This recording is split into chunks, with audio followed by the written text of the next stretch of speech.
My mother-in-law threw away my belongings because she didn't want a daughter-in-law who would consider having her baby at her own parents' home. She forced me out of the house while I was still in my pajamas, not even giving me a chance to put on shoes. With only my phone on hand, I reached out to my mom, who fortunately was nearby. I waited for her at a small diner. When my mom and sister found out what happened, they were livid. They made a call that would soon turn my mother-in-law's and husband's lives upside down.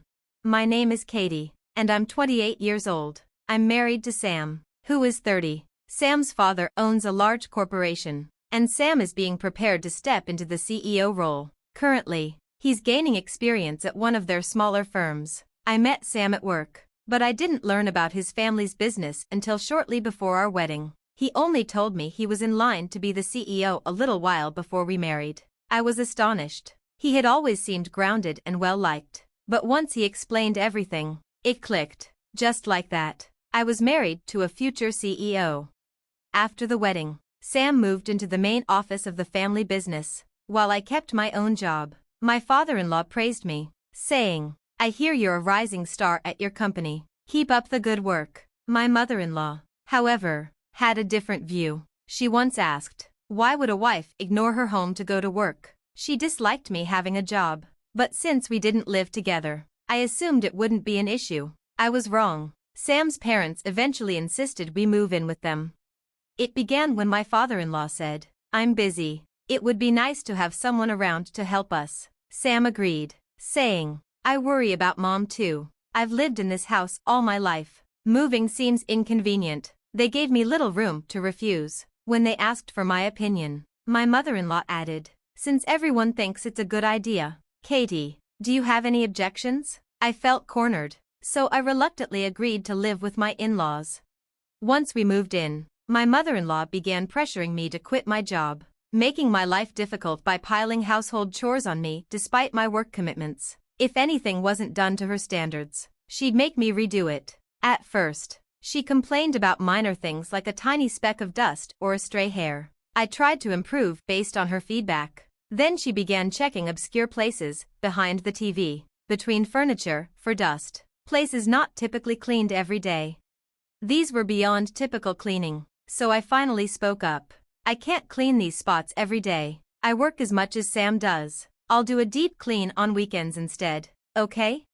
My mother-in-law was furious and snapped, "How dare you talk back? In my day, daughters-in-law wouldn't behave like this." She called Sam, saying, "Sam," Katie yelled at me. I was just pointing out a few missed spots out of kindness. She even put on fake tears. I hoped Sam would understand and support me. Maybe say, "Mom, Katie works too. Could you ease up on her?" But he didn't. "Why are you treating Mom this way? She's just trying to help," he scolded. In the end, he sided with her. That was when I realized that in this household, I could only rely on my father-in-law, who was hardly around. I started avoiding confrontation, knowing that arguing would just lead to more frustration and disappointment. I kept quiet, enduring my mother-in-law's behavior to have some peace of mind. For a year, I endured this, but then I started feeling unwell and decided to see a doctor, only to find out I was pregnant. Nervous yet hopeful, I shared the news with Sam first. "You know how I've been feeling off lately? I went to the doctor. I'm pregnant," I said. "That's amazing. I'm going to be a dad. Do we know the gender yet?" he asked eagerly. "Not yet. Does it matter?" I asked, curious. "It does. It should be a boy," he replied. Sam was an only child, and I had a sense that his parents would want a male heir for the family business. I worried about their reaction if it was a girl.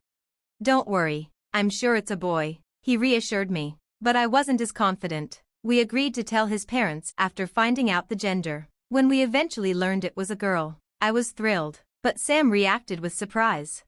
"A girl? Are you sure? Maybe you should get checked again," he said. His reaction made me anxious about telling my mother-in-law, but eventually, we had to let them know. "We're having a baby," Sam announced. "That's wonderful news, Katie," my father-in-law exclaimed joyfully. But my mother-in-law immediately asked, "What's the gender?" I hesitated. "It's a girl," I finally said. "Oh, a girl? Well, as long as she's as sweet as you, Katie," my father-in-law said warmly. But my mother-in-law couldn't hide her disappointment. A girl, not a boy? For Sam, it should be a boy, she muttered.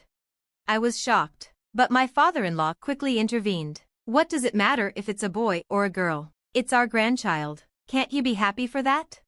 After he left, my mother-in-law confronted me. Being pregnant doesn't mean you can slack on chores. You're not planning to quit work, are you? Just remember, pregnancy isn't an illness.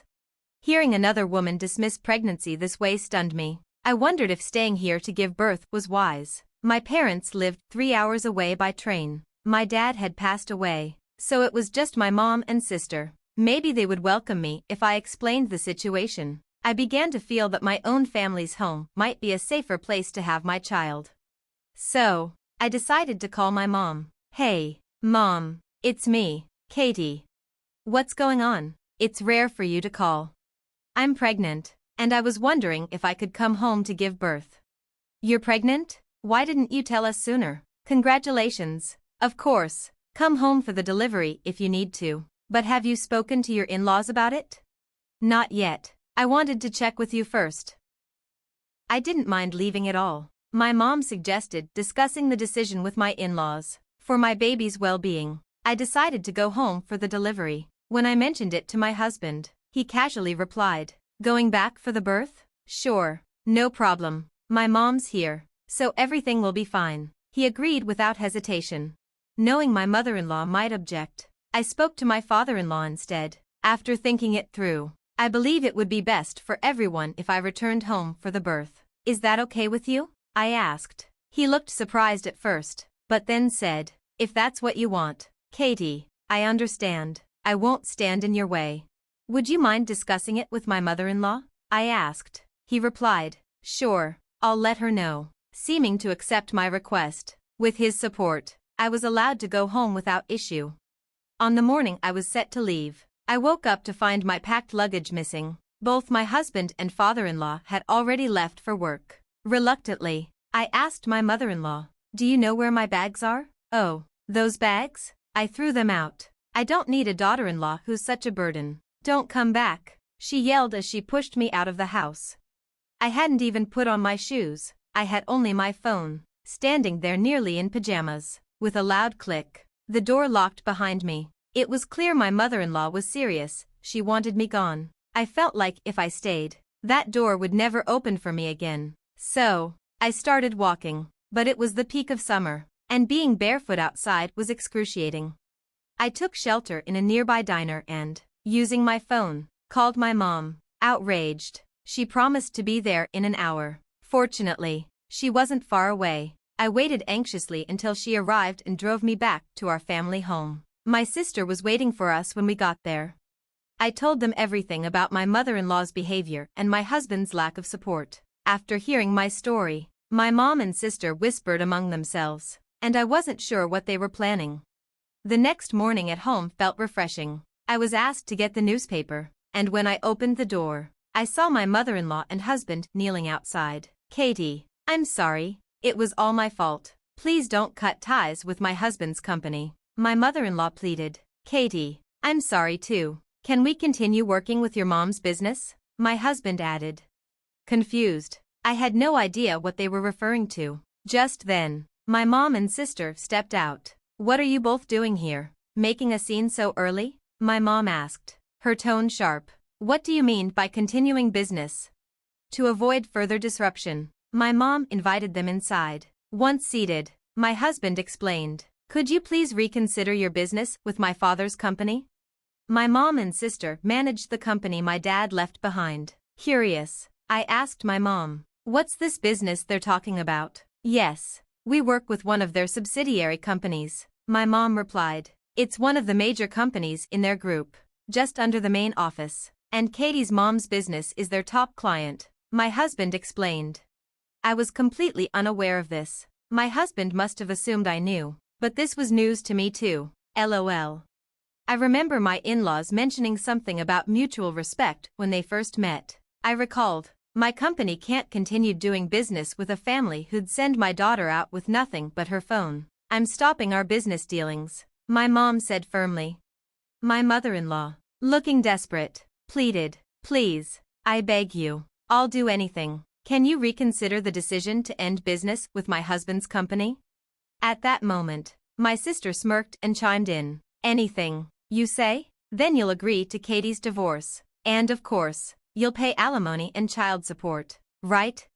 I thought to myself, perfect timing. I was going to bring up divorce anyway. I was no longer attached to my husband after everything that had happened. Thanks to my sister's timing, the conversation seemed to turn in our favor. My mother-in-law then asked reluctantly, even if it means a divorce, will you continue business with my husband's company? With a knowing smile, my mom took out her phone and said into it, looks like she agrees to my daughter's divorce. My father-in-law's voice came through the speaker. Got it, Jenna. I'm divorcing you. Sam, you're fired. Those are the terms to resume business. My mom added, I can't forgive either of you for what you did to Katie. You both deserve consequences. As a result, my father-in-law moved forward with the divorce. My mother-in-law lost her husband, and my husband lost his job, income, and family support. The story continued with a tense divorce between my in-laws, which ultimately went through, handled by a skilled lawyer from my father-in-law's side. During the proceedings, assets were divided, and my mother-in-law paid significant compensation to both me and my husband. I went through with my divorce as well. Living peacefully with a husband who only followed his mother's wishes was no longer an option. I received compensation for the distress my mother-in-law and husband had caused, along with child support for our unborn child. They had to drain their savings and take on debt. With my mom and father-in-law's influence, my husband struggled to find a new job and eventually had to shift to customer service. He underestimated the role, faced multiple complaints, and was terminated shortly after. Now, he lives with his mom, scraping by on daily wage jobs. My ex-mother-in-law and ex-husband, once accustomed to a luxurious life, now reside in a tiny one-bedroom apartment. Their relationship, once close, is strained, and they argue constantly. As for their future, I wonder if they'll ever find joy or stability again. Meanwhile, I safely delivered a healthy baby girl at home, surrounded by my mom and sister. My focus now is on raising her. Once things settle, I may work at my mom's company.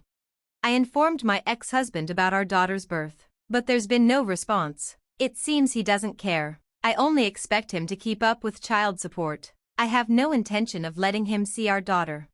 Now, my priority is moving forward, living a fulfilling life with my daughter, surrounded by those who truly care.